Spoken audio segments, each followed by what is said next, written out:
అసలు మొత్తం one side చేసేసారు వారు. వాళ్ళ తప్పిదాలండి, వాళ్ళ గర్వము, వాళ్ళు మేమే నియంతలమనే పోగొళ్ళలో పోయి జనాన్ని నిర్లక్ష్యంగా చూడడము, అభివృద్ధి కార్యక్రమాలు ఏం చేపట్టకపోవడం 5 ఏళ్లలో.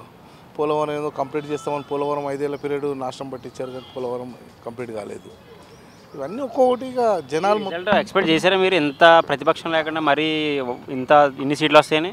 ఆ కూటమి మామూలుగా గెలిచే సీట్లు తెచ్చుకుంటుందని చెప్పేసి అనుకున్నాం, కానీ ఇంత క్లీన్ స్వీప్ అవుతుందని చెప్పేసి అనుకోలేదు. అది ప్రజల నిర్ణయం బ్రహ్మాండం. వాళ్ళు మనసులో పెట్టుకుని సైలెంట్ ఓటింగ్ జరిగింది. సైలెంట్ ఓటింగ్ చేసి జగన్ గారిని ఇంటికి పంపించారు. జగన్ గారిని మొత్తం పార్టీని ఇంటికి పంపించారు. అమరావతి రాజధానిగా కంటిన్యూ చేస్తానని చెప్పేసి అయితే అంటున్నారుగా. ఇక మళ్ళీ ఇప్పుడు వాళ్ళ తెలుగుదేశం వాళ్ళ కళలు సాకారం అవుతాయి. ఇప్పుడు వాళ్ళు గతంలో అప్పుడు 14 నుండి 19 వరకు వాళ్ళ ప్రభుత్వంలో ఏం చేపట్టారో అవన్నీ మళ్ళీ మొదలు పెడతారు వాళ్ళు. ఇప్పుడు రియల్ ఎస్టేట్ కానీ అవన్నీ మళ్ళీ పెరుగుతాయి, అక్కడ పుంజుకుంటాయి. అదే పవన్ కళ్యాణ్ గారు హోమ్ మినిస్టర్ అని చెప్పేసి ప్రచారం అయితే గట్టిగా జరుగుతుంది కదా, దాన్ని ఎలా చూడొచ్చు? అది వాళ్ళు చర్చించుకొని ఏది ఇవ్వాలి ఏది ఇవ్వద్దు అనేది వాళ్ళు నిర్ణయించుకుంటారండి. దానికి మనం ఎలా చెప్తాం? పవన్ కళ్యాణ్కి హోమ్ మినిస్టర్ ఇస్తారు లేకపోతే ఇయర్ అనేది మనం చెప్పలేం కదా. వాళ్ళ స్టాటిస్టిక్స్ వాళ్ళకు ఉంటాయి.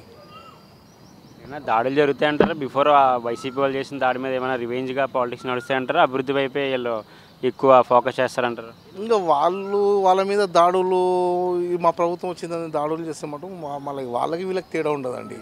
చేయకూడదు, ఏదో అయిపోయింది. ఇప్పుడు వాళ్ళు అలా చేసే కదా ఈరోజు ఈ పరిస్థితి తెచ్చుకున్నారు. వీళ్ళు నాకు తెలిసి చంద్రబాబు గారి గవర్నమెంట్ బ్రహ్మాండంగా ఉంటుంది.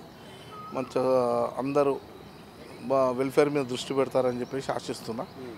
దాడులు అలాంటివన్నీ వాళ్ళే ప్రతీకార చర్య అయితే తీసుకోరు అనేది నేను ఊహిస్తున్నానండి. నా అభిప్రాయం నేను చెప్తున్నాను. Okay sir, thank you sir. ఏంటి సార్ మొత్తం ప్రతిపక్షం లేకుండా చేశారు? వ్యతిరేకత మిస్టేక్ జరిగిందంటారు?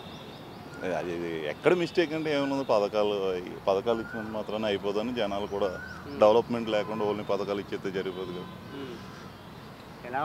ఎలా ఉండబోతుంది కూటమి చేసే అధికార పనులు? కానీ ఏమన్నా దాడులు చేసే అవకాశాలు ఉన్నాయంటే వీళ్ళు కూడా రివెంజ్ డ్రామాలు ఏముండవు. కానీ రివెంజ్ అది అసలు వీళ్ళ టైప్ కాదు, కానీ రివెంజ్ అయితే ఉండదు. కానీ ఇప్పుడు ప్రజెంట్ అంటే బీజేపీ తక్కువ రావడం చాలా ఉపయోగమైంది. ఆంధ్రాకి ఏ పథకాలు కావాలని డైరీగా తెచ్చుకోవచ్చు, ధైర్యంగా వాళ్ళు కూడా సపోర్ట్ చేస్తారు. బాబు గారు చక్రం తిప్పుతున్నారని చెప్పేసి ప్రచారం జరుగుతుంది కదా కూటమిలో. 100%. ఇప్పుడు ఎన్డీఏ కన్వీనర్ ఇచ్చినా ఆశ్చర్యపోకలేదు. పవన్ కళ్యాణ్ గారు హోమ్ మినిస్టర్ అని చెప్పేసి ప్రచారం అయితే గట్టిగా జరుగుతుంది, ఎలా చూడొచ్చు? ఆయన నా లెక్క ఏంటంటే ఆయన కేంద్రానికి వెళ్ళిపోతాడని చిన్న రూమర్ ఉంది. ఎంతవరకు నిజం వేరే వాళ్ళకి మినిస్టర్లు ఇచ్చి ఆయన కేంద్రానికి వెళ్తాడని ఒక రూమర్ అయితే ఉంది. అది హోమ్ మినిస్టర్ తీసుకున్నా ఏముంది, తీసుకోవాలంటే తీసుకోవచ్చు, ఆయన ఇష్టం. ఆయన ఏది కావాలంటే అది ఇస్తారు. 151లో 5 తీసేసి 11 సీట్లకే పరిమితం అవడానికి ఎలా చూడొచ్చు అంటారు? వ్యతిరేకత అండి, విపరీతమైన వ్యతిరేకత. ఎక్కడ సపోర్ట్ లేదు గవర్నమెంట్ మీద. సపోర్ట్ ఉంటే మీరు ఇంత వ్యతిరేకత అనేది ఎక్కడా లేదు. ప్రభుత్వ వ్యతిరేకత అనేది మీకు ఆ రోజునే చెప్పాను నేను. 82% అయిందంటే లాస్ట్ టైము 79కి 151 వచ్చింది. 82% వచ్చిందంటే మీకు చెప్పాను కదా 150 అబోవ్ దాటేస్తుంది. అదే జరిగింది. అవును, అదే జరిగింది. ఎలా ఉండబోతుంది అంటారు? అభివృద్ధి వైపు ఎక్కువ అడుగులు వేసే అవకాశం ఉందంటారు? కంపల్సరీ కంపెనీలు రావడానికి అవకాశం ఉంటుంది. ఎందుకంటే ఆయన ఇంకా ఏజ్ వచ్చి 75. ఎవరైనా ఈ వయసులో చేసేదని నేమ్ గురించి చూస్తారు. ఆయనకి డబ్బు కావాలి, సంపాదించాలని. వేరే యంగ్ కాదు, ఏజ్డ్ కదా, కంపల్సరీ పనులన్నీ వస్తాయి. కూడా మంత్రి అయ్యే అవకాశాలు ఉన్నాయని చెప్పేసి గట్టిగా అనిపిస్తుంది కదా, ఎలా చూడవచ్చు? ఐటీ మంత్రి అవుతుంది. ఐటీ అయితే ఆయనకి టచెస్ ఉన్నాయి కాబట్టి ఏదైనా కంపెనీస్ అవి తీసుకురావడానికి అవకాశం ఉంటుంది. మొత్తానికి అయితే మీరు అభివృద్ధి చేయాలని మనస్ఫూర్తి కోరుకుంటున్నారు. కంపల్సరీ డెవలప్ అవ్వాలి. హైదరాబాద్ ఎలాగైందో అలాగే ఆంధ్రప్రదేశ్ కూడా అవ్వాలని నా కోరిక. Thank you sir. చూసే ఉంటారు ఆల్రెడీ ఏపీలో మొత్తం ప్రతిపక్షం లేకుండా టీడీపీ కూటమి అయితే క్లీన్ స్వీప్ చేసింది, ఎలా అనిపిస్తుంది మీకు? Actually first of all congratulations to Chandrababu Naidu గారు అండ్ పవన్ కళ్యాణ్ గారు. మేమందరం కోరుకునేది కూడా పవన్ కళ్యాణ్ గారు అధికారంలో రావాలని కోరుకున్నా. ఈసారి వాళ్ళు పెట్టిన పథకాలు అన్నీ ఫెయిల్ అయ్యి పవన్ కళ్యాణ్ అధికారంలో రావడం మాకు చాలా ఆనందంగా అనిపించింది. ముఖ్యంగా ఈ విజయంకి మేజర్ కాంట్రిబ్యూషన్ అయితే పవన్ కళ్యాణ్ గారే. ఫస్ట్ ఆఫ్ ఆల్ ఆయనకి హార్ట్లీ కంగ్రాచులేషన్స్. అండ్ మా సైడ్ నుంచి యాజ్ అ యూత్గా ఏపీ ప్రజల నుంచి ఏపీ ఖచ్చితంగా స్పెషల్ స్టేటస్ కావాలి. విశాఖ స్టీల్ ప్లాంట్ ప్రైవేటీకరణ ఆపాలి. కడపలో స్టీల్ ప్లాంట్ రావాలి. విశాఖ రైల్వే జోన్ రావాలి. అమరావతి క్యాపిటల్ అవ్వాలి. ఈ 5 కానీ ఈ ఈ 5 సంవత్సరాలు కానీ చేయగలిగితే నెక్స్ట్ 15 years అయినా సరే వీళ్ళే అధికారంలోకి వస్తారు. ఎలా ఉండిపోతుంది పవన్ కళ్యాణ్ గారి పాత్ర? ఇప్పుడు మ్యాన్ ఆఫ్ ద మ్యాచ్ ఆయనే, చిరంజీవి గారు అన్నట్టు మ్యాన్ ఆఫ్ ద మ్యాచ్ ఆయనే, అండ్ గేమ్ చేంజర్ కూడా ఆయనే. ఫస్ట్ ఆఫ్ ఆల్ మేము పవన్ కళ్యాణ్ అభిమానులుగా మేము చాలా ఆనందపడ్డాం. బట్ ఎనీహౌ చంద్రబాబు నాయుడు గారు కూడా మంచి విజయాన్ని అనేది సాధించారు. మీరు ఎక్స్పెక్ట్ చేశారా జనసేనకి 21 సీట్లు వస్తాయని? 21 వస్తాయని ఎక్స్పెక్ట్ చేయలేదు, బట్ మెజారిటీ వస్తాయని ఎక్స్పెక్ట్ చేశాను. బట్ 21 మాత్రం గ్రేట్.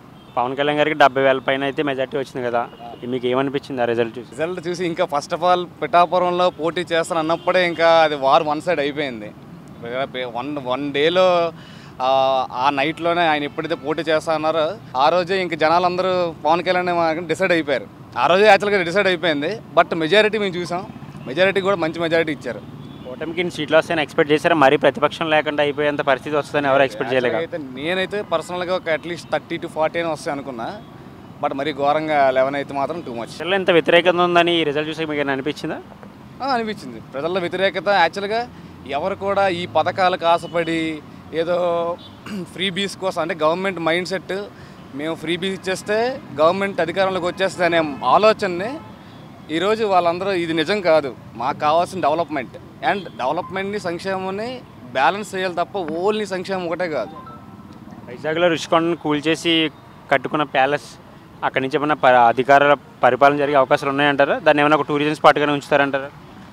నా హోప్ అయితే టూరిజం స్పాట్గా ఉంచుతాను బెస్ట్. అమరావతి క్యాపిటల్గా ఉంచి వైజాగ్ని ఐటీ హబ్ చేస్తూ టూరిజం స్పాట్గా ఉంచితేనే వైజాగ్ బాగుంటుంది. అలాగే పవన్ కళ్యాణ్ గారు హోమ్ మినిస్టర్ అని చెప్పేసి ప్రచారం అయితే గట్టిగా జరుగుతుంది, సోషల్ మీడియాలో అవ్వచ్చు, అలాగే అభిమానులు అవ్వచ్చు.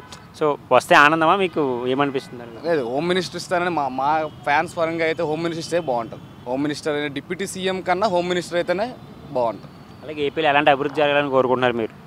ఇప్పుడు నేను చెప్పినవే, అమరావతి క్యాపిటల్ అవ్వాలి అండ్ మామూలు సింగపూర్ మలేషియా అంత అవ్వకపోయినప్పుడు కూడా అమరావతి క్యాపిటల్ అవ్వాలి, మంచిగా హైదరాబాద్కి ధీటుగా రావాలి, మనం అనుకున్నట్టు విశాఖ రైల్వే జోన్ రావాలి అండ్ ఓవరాల్ ఆంధ్ర అంతా డెవలప్ అవ్వాలి. Not only Amaravati, overall Andhra అంతా డెవలప్ అవ్వాలి.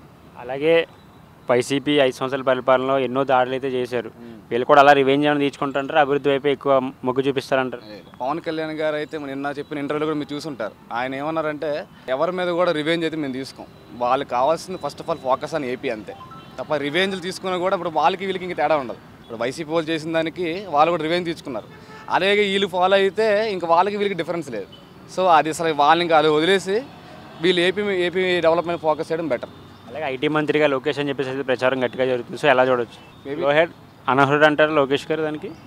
అలానే లేదు, బట్ చంద్రబాబు నాయుడు సపోర్ట్ ఉంటుంది కాబట్టి వాళ్ళు ఇంటర్నల్గా వాళ్ళు డిసైడ్ అవుతారు. ఇంకా డిసైడ్ అయ్యి ఇంక లిస్ట్ రాలేదు కదా బయటికి వచ్చిన తర్వాత అప్పుడు.